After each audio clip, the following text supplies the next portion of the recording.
अब बात करेंगे जहांगीरपुरी बुलडोजर पर सुप्रीम कोर्ट की रोक।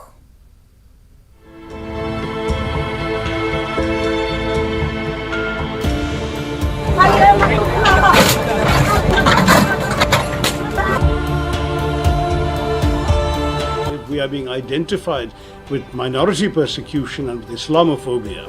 गुंडई और लफंगई सरेआम भारतीय जनता पार्टी करा रही है, दंगे भाजपा करा रही है। सवाल ये पैदा होता है कि 6-7 साल से आपकी सरकार है, जब तक आपने क्यों नहीं तोड़ा? भाजपा के हेडक्वार्टर पे बुलडोजर चल गया तो उसके बाद देश में कई दंगे नहीं हुए। चुनाव आने जा रहे हैं, उसमें वोट मांगने का ये पूरा षड्यंत्र। ये जहांगीरपुरी के निवासियों से मेरा यही अपील है, सब शांति बनाए रखे। हर मुसलमान गलत है, ये नहीं है मुसलमान गलत।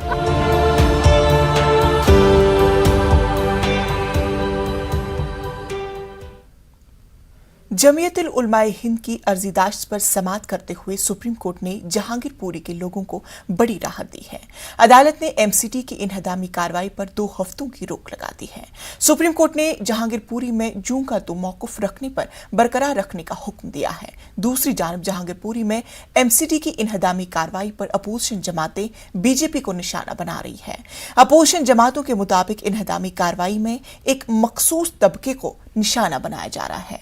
अपोजिशन की बरहमी की एक बड़ी वजह यह भी है कि सुप्रीम कोर्ट की इनहदामी कार्रवाई पर फौरी रोक लगाए जाने के बाद भी आखिर एमसीडी ने इनहदामी कार्रवाई क्यों रोकी नहीं जा रही थी।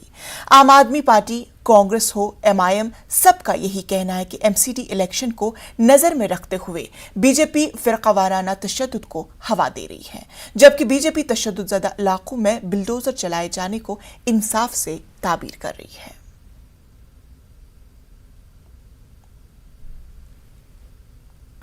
देखिए, हम ये उम्मीद करते हैं कि सुप्रीम कोर्ट इस पूरी सुनवाई में उन लोगों को भी सख्त से सख्त सजा देगी जिन्होंने ये इल्लीगल कंस्ट्रक्शन वहां पे होने दिया।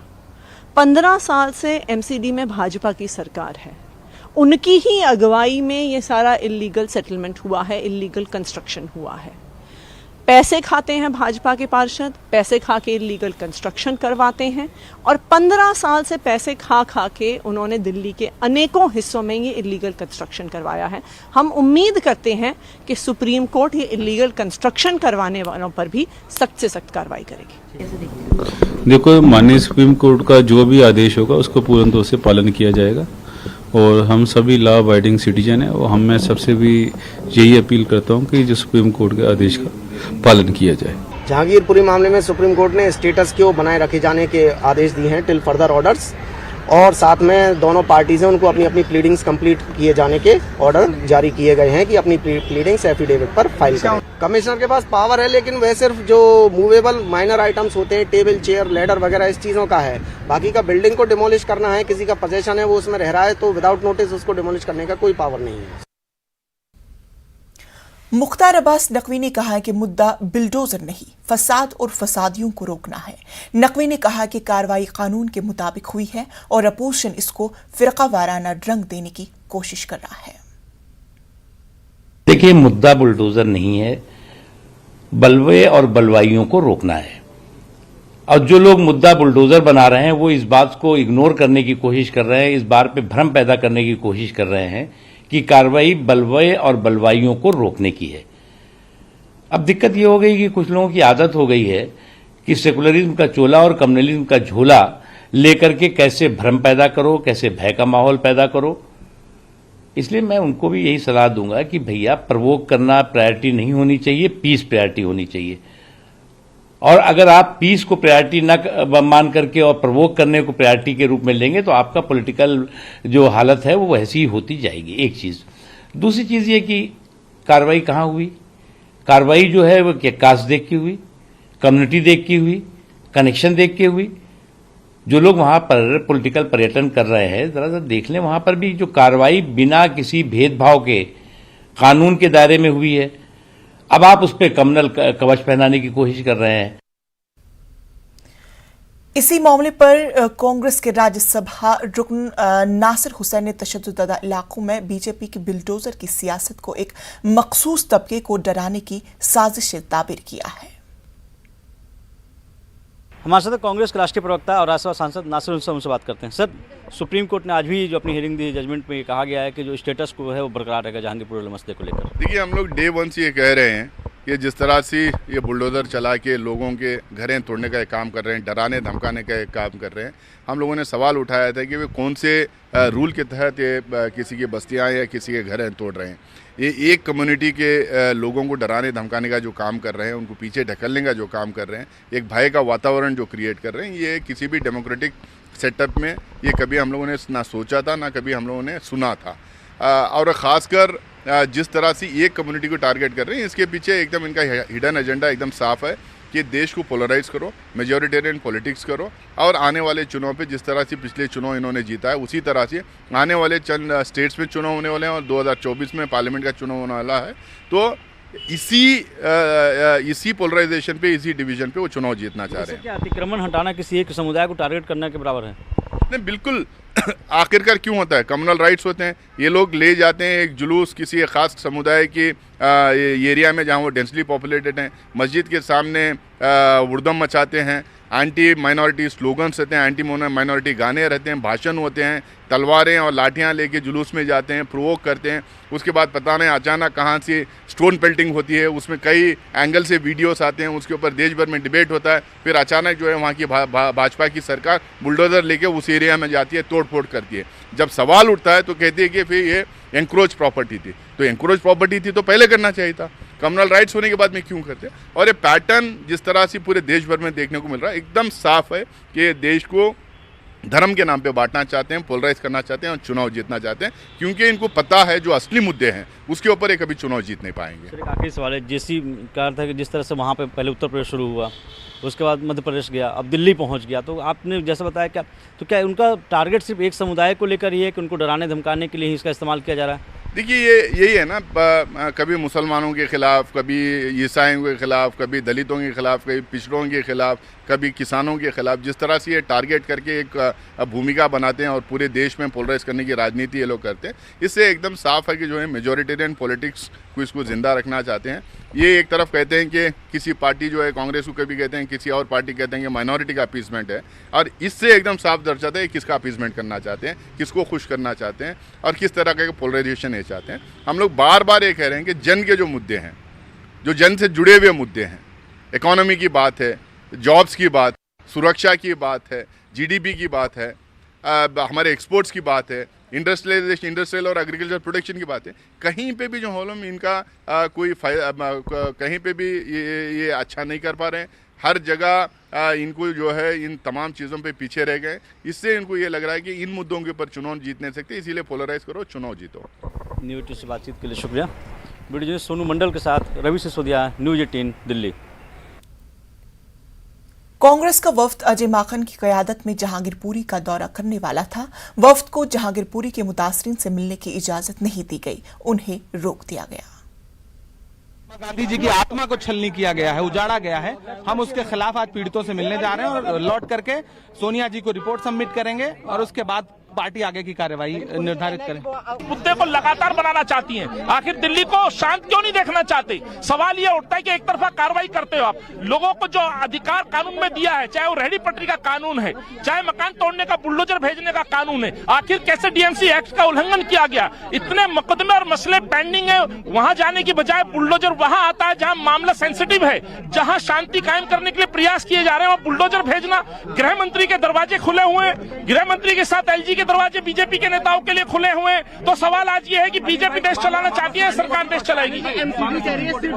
जो गैर कानूनी बने थे उनको। अरे साहब, ये जहां सेंसिटिव इशू है, शांति का मसला है, वहां बुलडोजर भेज के अशांति क्यों करना चाहते हैं? आपकी मंशा क्लियर है कि आप लोगों को प्रताड़ित कर रहे हैं, गरीबों के मकान को तोड़ रहे हैं। रमजान का महीना चल रहा है, या हिंदू मुस्लिम प्यार से रहते हैं, आखिर यहां आवश्यकता थी बुलडोजर की, या जो 3000 से ज्यादा मसले जो पेंडिंग है वहां बुलडोजर भेजने की आवश्यकता थी? ज्वाइंट कार्यक्रम किया गया जिसमें केजरीवाल ने पूरी भूमिका निभाई। तो सवाल उठता है, अरविंद केजरीवाल की चुप्पी मौन क्यों है? एक बार फिर से हो गया कि मुख्यमंत्री मैदान छोड़ करके चुपके घर में बैठ गया है।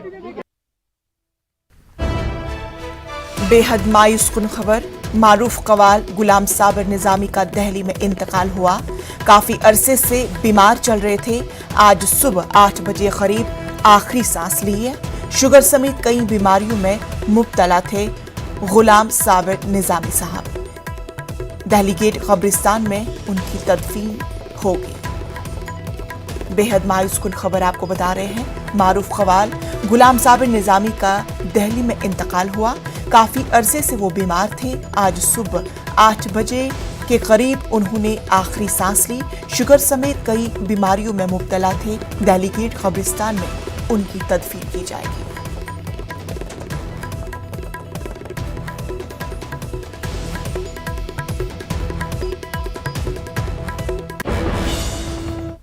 ब्रेक के बाद इस्तकबाल।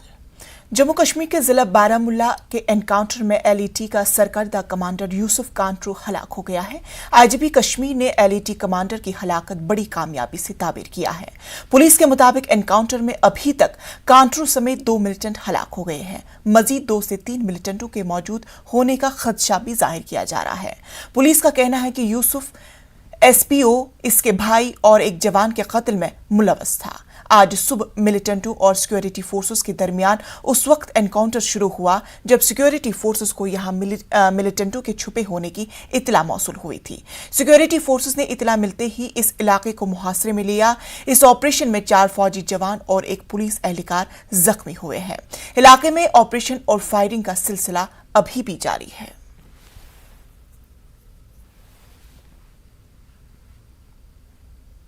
बडगाम बीरो के आरीपाथन इलाके से 14 मार्च को 17 साला फैसल अहमद डार लापता हो गया था। आज मालूम हुआ कि वो मिलिटेंट सफू में शामिल हो गया है। फैसल के घर वाले एनकाउंटर के मकाम पर पहुंचकर मिलिटेंटों के खिलाफ सख्त नाराजगी का इजहार कर रहे हैं। वो अपील कर रहे हैं कि वो फैसल को खुद सुपुर्दगी करने को कहेंगे।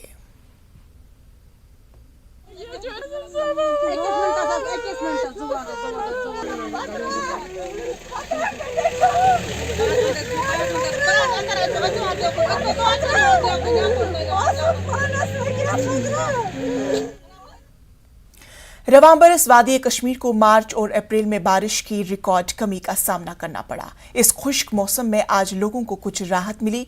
वादी कश्मीर के अक्सर और जम्मू के चंद इलाकों में बारिश हुई है। गुरेज और मथिल में हल्की बर्फबारी हुई है। आमतौर पर जम्मू कश्मीर में मार्च और अप्रैल में 222.1 mm बारिश होती है, मगर रवां बरस में 20 अप्रैल तक सिर्फ 23.1 mm बारिश रिकॉर्ड की गई है। गुज़श्ता शब से ताहम 8 mm बारिश हुई है। कम से कम और ज्यादा से ज्यादा दर्जे हरारत भी मामूल से काफी ज्यादा था। बारिश से दर्जे हरारत में अभी कमी आई है। खुश्क साली जैसी सूरत हाल से परेशान आम लोग भी बारिश से खुश नजर आ रहे हैं। बारिश से सयाहों की नक्लो हरकत मुतासिर होने से वो कुछ मायूस तो जरूर है, मगर वो खुशगवार मौसम का मजा ले रहे हैं। अल्लाह का शुक्र है, बहुत मतलब कि सूखा पड़ गया था। हम तो ज़्यादातर यहाँ के एग्रीकल्चर पे डिपेंड करते हैं लोग। बहुत परेशान हो गए थे कि बारिश ना होने की वजह से फ्रूटों में बहुत सी बीमारियाँ हो गई थी। अब बारिश आ गई, अल्लाह का शुक्र है कि इसे अब पेस्टिसाइड्स की इतनी ज़रूरत नहीं पड़ेगी। मेवात अच्छा निकलेगा इससे। ये बहुत मेहरबानी है रब का। रब सुन मेहरबानी कूता जरूरी अहम बड़ जरूरत गो त्रेश कमन अहम जरूरत। बड़ा मज़ा आया, बड़ा एंजॉय लिया। एक सोनेरा मौसम, एक गर्मी थी, बीच में बारिश हो गई, बहुत अच्छा सा लगा, बहुत अच्छा लगा। हमारा इधर बहुत सारे फ्रूट्स होते हैं, उसके लिए इम्पोर्टेंट है। और कश्मीर बारिश से ही अच्छा लगता है। यहाँ पे गर्मी तो अच्छी लगती नहीं, आपको पता है, बारिश बहुत इम्पोर्टेंट है। कश्मीर में आखिरकार अब्र करम जम के बरसा है।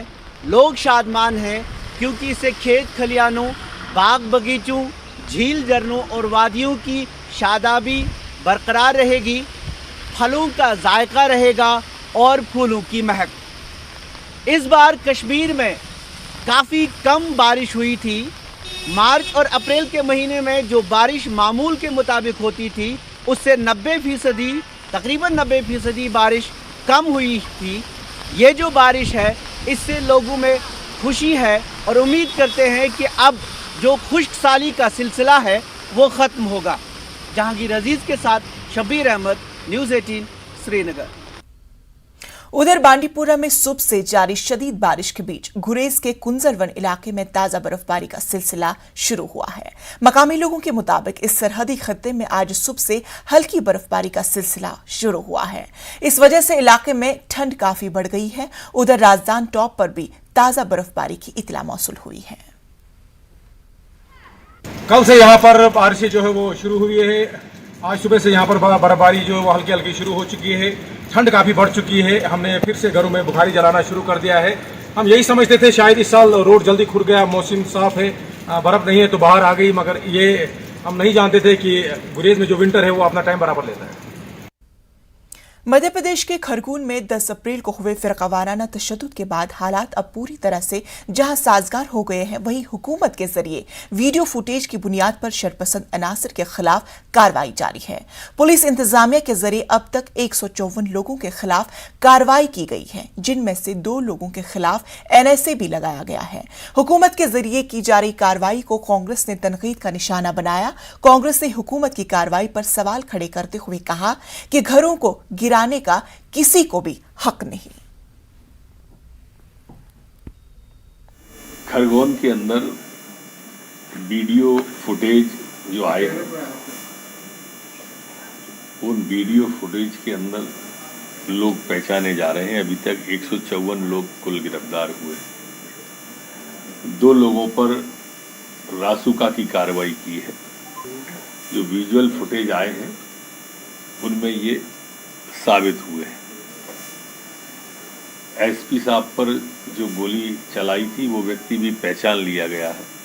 एक तेजू जो पान वाला था उसका भी वीडियो आया है, जिसे कल इंदौर से गिरफ्तार किया है, जो पत्थर फेंकते हुए स्पष्ट दिखाई दे रहा है। वो वीडियो भी उपलब्ध है हमारे पास में। देखिए, बिल्कुल सही है।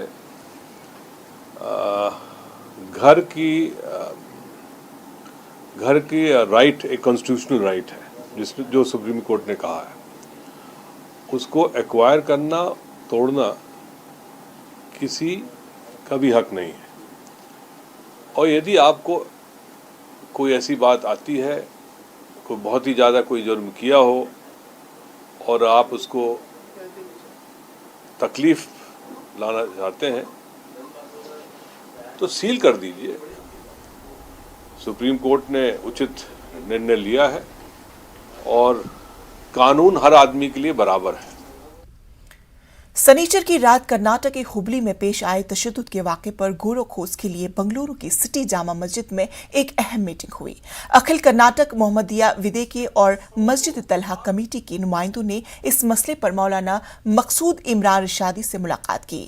कन्नड़ के मारूफ सहाफ़ी समीउल्लाह ने चंद अहम मशवरे पेश किए। मौलाना मकसूद इमरान रिशादी ने कहा कि सोशल मीडिया में इश्तियाल अंगेज वीडियो और तस्वीर फैलाने कर फसाद बर्पा करने की साजिश जारी है, लिहाजा मुसलमान होशियार और बेदार रहे। जहां कहीं भी ऐसा मामला पेश आए तो इलाके के सिर्फ 10 अफराद पुलिस स्टेशन पहुंचकर शिकायत दर्ज करें। किसी भी सूरत में पुलिस स्टेशन के बाहर भीड़ इकट्ठा न होने दें। कन्नड़ सहाफ़ी समीउल्लाह ने कहा कि फिरका परस्त ताकतें मुस्लिम नौजवानों की मुकदमात में फंसाने के लिए जाल बिछा रही है, लिहाजा मुस्लिम नौजवान इस तरह के जाल में हरगिज न फंसे। तरह की कोई भी वीडियोस जैसे उम्महातुल मोमिनीन उनके शान में गुस्ताखी हुई या हमारे महबूब नबी सल्लल्लाहु अलैहि वसल्लम की शान में किसी तरह की गुस्ताखी करके अगर कोई मैसेज सर्कुलेट करता है तो ऐसे में आप सबकी ज़िम्मेदारी है कि उस मैसेज को अपने इलाके के ज़िम्मेदारों तक पहुँचाएँ। ज़िम्मेदारों का काम यह है कि उसके सिलसिले में वकीलों की एक टीम तैयार करके सिर्फ 7-8-10 आदमी तक जाकर कंप्लेंट लॉन्च करें और वकीलों के ज़रिए क़ानूनी चाराजोई के सिलसिले में फ़िक्र करें। पहले जो प्रोटेस्ट है उससे भी पहले जो प्रोवोक होते हैं, वो प्रोवोक एक ट्रैप है। वो ट्रैप में नहीं पड़ना हमें, मोस्ट इम्पॉर्टेंट हमें जो प्रोटेस्ट है, हमारा फीलिंग्स जो एक्सप्रेस करने का है, उससे भी पहले गलती हमारे तरफ से नहीं होना। इमरान मसूद साहब को हमें खुल्लम खुल्ला बात करें। ये जो हुबली में जो चला कोई सा भी सोशल मीडिया में पोस्टिंग करे तो एक 10 में जाको ऑथेंटिक जो है उन्होंने जाको कंप्लेंट देना, हज़ारों के तहत में जाको क्रिमिनल आर्मी ख़राब नहीं होना। और वहाँ के आदमियों को कम्युनिकेट करना। अमीर शरीयत कर्नाटक बेंगलुरु वाले को हमें मत्तीकरण में अल्लाह के फल से इतना कामा कर रहे हैं, हमारे से ताल्लुकात थे, वो हमें इनसे अपील करें पूरे कर्नाटक के इदारे को टच में रहो और उनको कम्युनल हार्मनी का ज़रा उनको सबक सिखाओ। मुंबई इस्लाम जमखाना में महाराष्ट्र कांग्रेस की जानिब से अफ्तार पार्टी का एहतमाम किया गया। इस अफ्तार पार्टी में तमाम मजहब के अफराद और नुमाइंदों ने शिरकत की। नाना पेटोली ने कहा है कि ये मुल्क तमाम मजहब को साथ लेकर चलने में यकीन रखता है। मुल्क गंगा जमनी तहजीब की अजीम मिसाल है। इस मुल्क को मजहब के नाम पर नहीं बांटा जा सकता। देखो, सभी धर्म हमें जो भाईचारा का संदेश देते हैं, वैसे ही रमजान ये भाईचारे का संदेश देता है। अभी नवरात्र हुई, नवरात्र को भी हमने इसी तरह से मनाया और आपने देखा होगा कि मंच पर जो हमारा संदेश देने का जो काम होता है, हिंदू मुस्लिम सिख ईसाई सभी भाई भाई एक संदेश देना चाहते हैं कि देश में धर्म के नाम से कोई तोड़ने की कोशिश करे या हमारे संविधान को तोड़ने की कोशिश करे तो हम सब एक है। इसका संदेश इस इफ्तार पार्टी के माध्यम से हम देना चाहते हैं। गाजियाबाद के मोदी नगर पुलिस स्टेशन हदूद में कल 11 साल लड़के की खंभे से टकराने से मौत वाक़ई हुई थी। बच्चा स्कूल बस में मौजूद था। खिड़की से बाहर सर निकालने की वजह से हादसा रूनुमा हुआ। इसी सिलसिले में प्रिंसिपल और बस के ड्राइवर को हिरासत में लिया गया। बाद में प्रिंसिपल को रिहा कर दिया गया, जिसके बाद घर वालों ने जमकर एहतजाज किया। 3 घंटे तक कौमी शहरा 58 को उन लोगों ने ब्लॉक कर दिया। पुलिस ने कार्रवाई की यकीन दहानी कराई, जिसके बाद ट्रैफिक को बहाल कर दिया गया। एक तो जो मैनेजर हैं, मैनेजमेंट देखते हैं मिस्टर तायल और प्रिंसिपल, ठीक है, और उसके अलावा ड्राइवर कंडक्टर जो भी हैं सब लोगों का। फाइनली हमें 4 दिन का टाइम दिया गया है उन लोगों को जेल में भेजने के लिए। तो उसके बाद फिर हम वही करेंगे जो हमारी मर्जी आएगी। We are free to do anything. वो फिर अब पुलिस और प्रशासन देखेगा क्या करें। उन्होंने भी समझाने की कोशिश करी, उसके बाद अभी फाइनली है सिर्फ हम 4 दिन के लिए रुके हैं। उसके बाद हम जो हमारी मर्जी करेगी हम वो करेंगे। कल एक घटना हुई थी जिसमें एक 10-11 साल का बच्चा था। उसकी बस में जब बैठा हुआ था तो किसी भारी चीज़ से चोट लगने के कारण उसकी मृत्यु हो गई थी। बहुत ही ख़राब घटना थी, बहुत ही हृदय विदारक घटना थी। तो इसमें तत्काल हम लोगों ने कार्रवाई करते हुए मुकदमा पंजीकृत किया परिजनों की तहरीर पर। बच्चे का मेडिकल टीम से कोऑर्डिनेट करके, सीएमओ साहब से कोऑर्डिनेट करके बच्चे का पोस्टमार्टम करवाया गया था। उसके बाद से हम लोगों ने जो कंडक्टर और ड्राइवर हैं बस के, जो कि प्रथम दृष्टया दोषी थे, उनको गिरफ्तार किया है।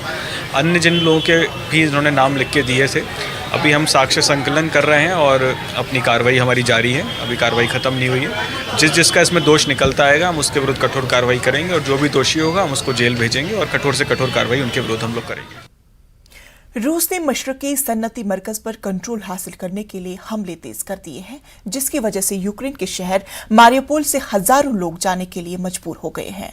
मारियोपोल पर हमलों को तेज करने के अलावा रूसी अफवाज ने डोनबास के मुहाज पर कोयले की कानकनों, मैकेलाइट जिनरल प्लांट्स और दीगर अहम कारकुनान पर अपनी कार्रवाई तेज कर दी गई है। कारखानों पर उन्होंने अपनी कार्रवाई तेज कर दी गई है। यूक्रेन के सदर व्लादिमीर जेलेंस्की ने कहा कि मशरिक में हमलों में नुमाया इजाफा हुआ है और उन्होंने मारियोपोल की सूरत हाल को इंतहाई संगीन करार दिया है। उन्होंने अपने इत्तेहादियों से मदद की अपील की।